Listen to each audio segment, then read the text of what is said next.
Because I just want to get back to Eternia real quick, because you had said something very interesting to me. You had said something like you were judging it. Okay, you were kind of judging the album right off the bat. Do you think that might have been subliminally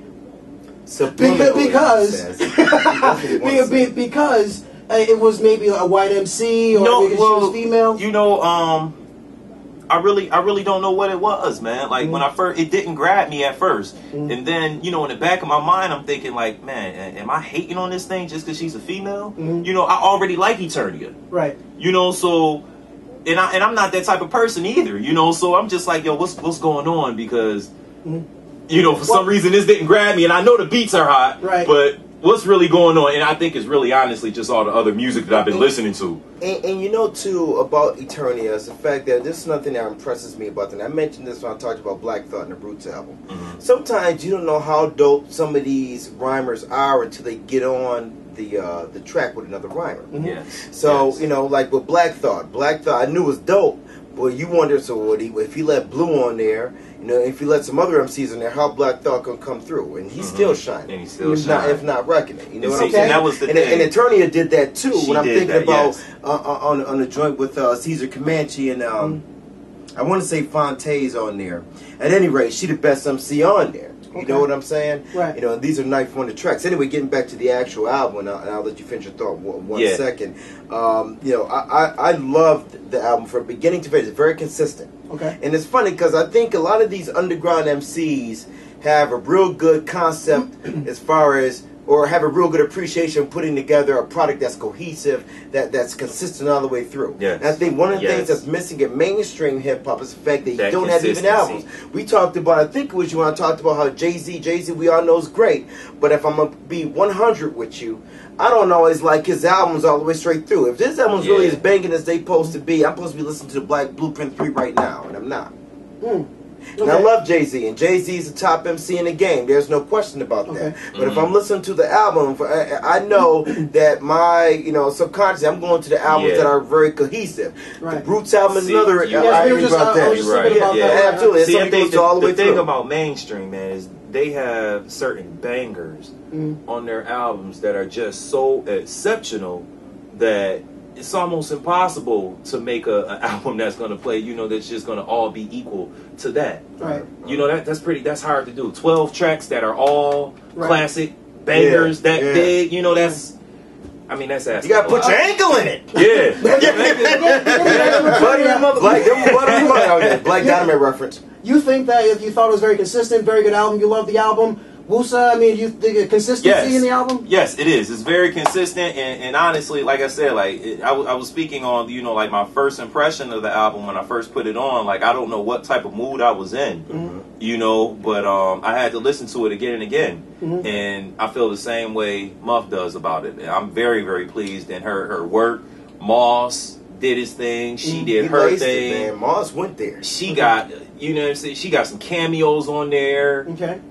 Everybody's just spitting. Joel Ortiz, it's funny. And then the remix with Razzcast. Man.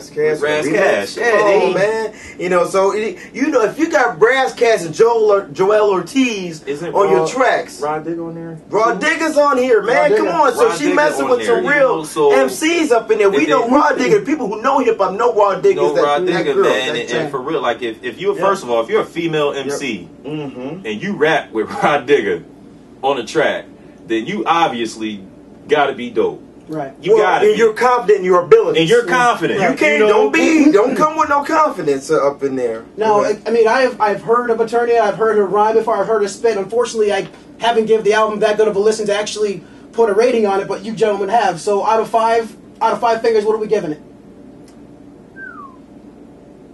It's not a trick question, Will. I know it ain't, but it is. All right, Mark, I give it like a 3.5. 3.5. Yeah. Okay. All right. And I know the Cipher doesn't do halves and everything, but we do halves. We can get somebody half. You got to do a half. Yeah, kind of like that. Okay, because y'all gave me, talking about, I'm coming to the Cipher, y'all remember the tape. Anyway, y'all have gone on a lot about this album. It must be a banger. What do you give it? I would say, I would definitely say 3.5 stars. Some of the bangers, some of the things you guys want to pay attention to. 32 bars is a little crazy. Yeah. And the beat is sick. The beat is sick. It's funny. It's funny. It's great. To the Past, which is like a 43-second interlude, is off the hook. The Half, I love the Half because she's very transparent in this album. She tells you a lot about her life, and she's so in that way she's saying something. You ain't gonna get the crazy wordplay, but she's gonna tell you a lot about her life in this album. So I certainly appreciate that. The Half is probably one of my favorite things on there, along with 32 bars. So yeah, a solid 3.5 bars. Beat wise, it's crazy. Yeah. So yeah, I'm definitely enthusiastic 3.5 stars. One thing I will say is that the same thing that I said about the Guilty Simpson album is give me a little bit more time with the album and let me listen to it through the summer. You know, because when I get albums, I don't just listen to it 1 week and then just decide that, okay, this is a 4 or 5 or whatever. You know what I'm saying? Like, this got to play a part within my life. You know, so for this summer, these are one of the albums that I'm going to be listening to. So by September, I'm pretty sure this 3.5 is going to change. And the Lady of Rage spits also on the track with Ron Digger at the track called The Barbecue, by the way. Okay. All right. Well, you know, the one thing I wanted to discuss with you guys, we were talking about Nicki Minaj a little while ago. Now, you were saying that you were impressed with her flow, but you know, for some reason, Nicki Minaj, like for instance, the reason why I think we heard about another MC called Ciroc. Yes. Very, very real MC, very in your face, and I'm going to give you a chance to go off on that in a minute. But I think the reason why we actually got on this subject is because somebody had actually posted something on her video.